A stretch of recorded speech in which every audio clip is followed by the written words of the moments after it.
Right. ఎందుకంటే serious గా తీసుకోవాల్సిన అంశాలు కాదు కదా సార్ ఆయన మాట్లాడింది. ఓకే, బాబు కూడా మనతో జాయిన్ అయ్యారు. Babu Paluru sir, good evening.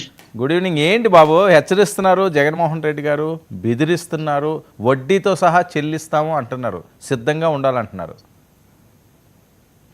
మనం 2024 ఎలక్షన్ ముందు సిద్ధం సభలతో ఆయన ఎలా వదలగొట్టారో ఇప్పుడు కూడా అది ఏదో చేద్దామని చెప్పి చూస్తున్నారు సార్. మొన్నటి వరకు జమిలీ కళలు వచ్చాయి ఈయనకి, ఇప్పుడేమో 3 ఏళ్ల కళ స్టార్ట్ చేశాడు, స్టోరీలు చెప్తున్నాడు. ఏంటంటే జగన్మోహన్ రెడ్డి గారికి ఆయనకి ఇప్పుడు ఎలా ఉందంటే మానసిక స్థితి సరిగా లేదేమో అనిపిస్తుంది. ఎందుకంటే ఆయన 2019 నుంచి 2024 వరకు ఏవేవైతే చేశారో, ఎలాంటి అక్రమ అరెస్టులు చేయడం కానీ, అలాగే అవినీతి చేయడం కానీ, ఇవన్నీ చేశారో అవన్నీ ఇప్పుడు చెప్తున్నారు. ఇప్పుడు కూటమి ప్రభుత్వంలో ఇలా జరుగుతుంది, అలా జరుగుతుంది అని చెప్పి అన్ని ఆయన గతంలో చేసినవే ఇప్పుడు ఆయన మళ్ళీ చెప్తున్నాడు. అంటే ఆయన అక్కడ ఉండిపోయాడు, 2019 నుంచి 2024 మధ్యలో ఉండిపోయాడు అనమాట.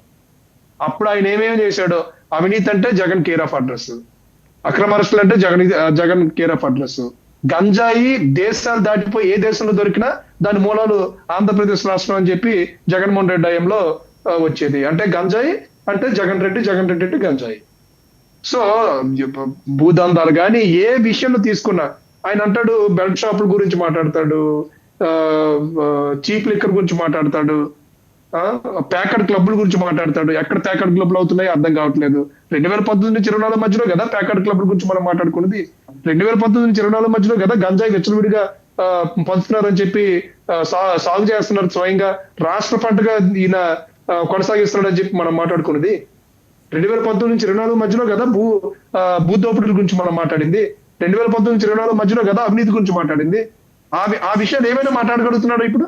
ఆయన దగ్గర మాట్లాడడానికి ఏమీ లేక 2019 నుంచి 2024 మధ్యలో జగన్మోహన్ రెడ్డి ప్రభుత్వ హయాంలో ఏవేవైతే దుశ్చర్యలు చేశారో, ఏవైతే దుష్ట పరిపాలన చేశారో అవన్నీ ఇప్పుడు ఆయన మాట్లాడుతున్నాడు.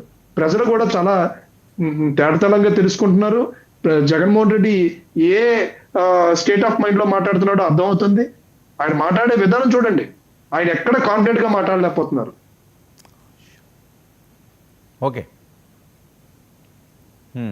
సో మీకేం భయం లేదు? భయం ఎందుకు సార్? ఇప్పుడు ఆయన ఏదో రప్ప నరికేస్తాడంటే కాదండి, చాలా కాన్ఫిడెంట్ గా 29లో మేమే వస్తామని చెప్పి వాళ్ళు మాట్లాడుతున్నారు. ఏడాదిలోనే పూర్తి వ్యతిరేకత వచ్చిందని, సర్వేలు కూడా కూటమి ప్రభుత్వం పాలన మీద వ్యతిరేకత మొదలయ్యింది. 70 మంది అని అంటారు, 80 మంది అని అంటారు వ్యతిరేకం ఉన్నదని. అలాగే జనసేన విషయానికి వస్తే 14 మంది ఎమ్మెల్యేల మీద వ్యతిరేకత, 3 మీద అయితే పూర్తి అసంతృప్తితో ఉన్నారట. ఇవన్నీ కూడా అబద్ధాలా? సర్వేలు అన్ని కూడా పట్టించుకోవాల్సిన అవసరం లేదు, అవి సరి చేసుకోవాల్సిన బాధ్యత ఉందని చెప్తున్నారు. సర్వేల్లో ఈ ఎమ్మెల్యేల మీద కొంత అంటే మేబీ ఇన్ఎక్స్పీరియన్స్ వల్ల, లేకపోతే ఆ అడ్మినిస్ట్రేటివ్ గా పీపుల్ కి ప్రజలకి అందుబాటులో లేకపోవడం వల్ల కొంత ప్రజలకి ఎమ్మెల్యేకి గ్యాప్ వస్తుంది అనేది మాత్రమే సర్వేలో చెప్తున్నారు.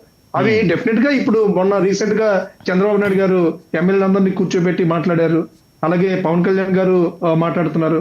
సో ప్రతి ఒక్కరితో కూడా మాట్లాడుతున్నారు. ఎక్కడెక్కడ గ్యాప్స్ ఉన్నాయో ఆ గ్యాప్స్ ఫుల్ఫిల్ చేసుకుంటూ వస్తున్నాం. ప్రజల్లో ఎక్కడ కూడా అవిశ్వాసం అనేది లేదు. ప్రజలు చాలా విశ్వాసంతో, చాలా సంతోషంతో ఉన్నారు ఈరోజు కూటమి ప్రభుత్వం వలన. ప్రతి ఒక్క అంశంలో కూడా ప్రభుత్వం చాలా చాకచక్యంగా, చాలా ప్రణాళికాబద్ధంగా ముందుకెళ్తుంది.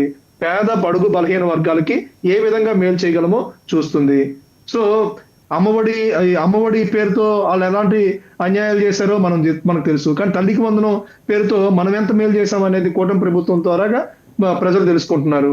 సో ఇచ్చిన ప్రతి ఒక్క హామీని తప్పుల మాదిరిగా మనం నెరవేర్చుకుంటూ వస్తున్నాం. ప్రభుత్వం మీద ఒక పూర్తి విశ్వాసంతో ప్రజలు ఉన్నారు. ప్రజలు ఈ రోజు ఎక్కడ కూడా రోడ్డు మీద రావట్లేదు. ఈ రోజు జగన్మోహన్ రెడ్డి పాపం ఆయన నిజాలు కొన్ని బయటకు వచ్చేస్తున్నాయి. నా కార్యకర్తలు నా మాట వినరు, నా నాయకులు నా మాట వినరు అని చెప్పి ఆయన మాట వినట్లేదు. కాబట్టి ఈ రోజు ఆయన ఎన్ని పిలుపునిచ్చినా కూడా ఎవరు కూడా కార్యక్రమాలకు రోడ్డు మీద రావట్లేదు. స్వయంగా జగన్మోహన్ రెడ్డి వచ్చేస్తున్నారు, మీరు కంట్రోల్ కాదు, ఏం రావట్లేదు, మీరు కంట్రోల్ చేయలేకపోతున్నారు, జగన్మోహన్ రెడ్డి పిలుపునిచ్చిన ఏ కార్యక్రమం కూడా జరగడం లేదు. అది మీకు తెలుసు.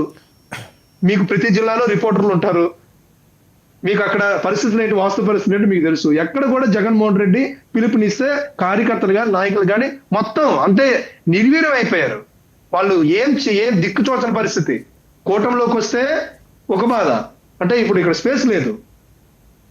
అండ్ కొంతమంది దుర్మార్గులు మేము తీసుకునే ఉద్దేశం మాకు లేదు. వైసీపీ ప్రభుత్వంలో జగన్మోహన్ రెడ్డి హయాంలో ఎవరైతే నీచ నికృష్టాలకు పాల్పడ్డారో, ఎవరైతే దోపిడీలకు పాల్పడ్డారో వాళ్ళు తీసుకునే ఉద్దేశం మాకు లేదు. సో ఇప్పుడు వాళ్ళు ఏంటంటే వాళ్ళ నాయకత్వం నిలబెట్టుకోవడానికి కూడా వాళ్ళు ఇప్పుడు సంశయం పడాల్సిన పరిస్థితి. జగన్మోహన్ రెడ్డి నాయకత్వం మీద పూర్తిగా విశ్వాసం కోల్పోయిన క్యాడర్ ఏదైనా ఉందంటే అది వైసీపీ క్యాడర్. Okay right. ఒకసారి అసలు జగన్మోహన్ రెడ్డి గారు బయట వినండి ఫస్ట్, ఆయన ఇచ్చిన వార్నింగ్ బయట, తర్వాత మాట్లాడదాం. Right sir. ఇదే సాంప్రదాయం. ఇది వైఎస్ఆర్ కాంగ్రెస్ పార్టీ అధ్యక్షుడి పైన అయినా సరే, మా పార్టీకి చెందిన గ్రామ స్థాయి నుంచి రాష్ట్ర స్థాయి వరకు ఉన్న నాయకులు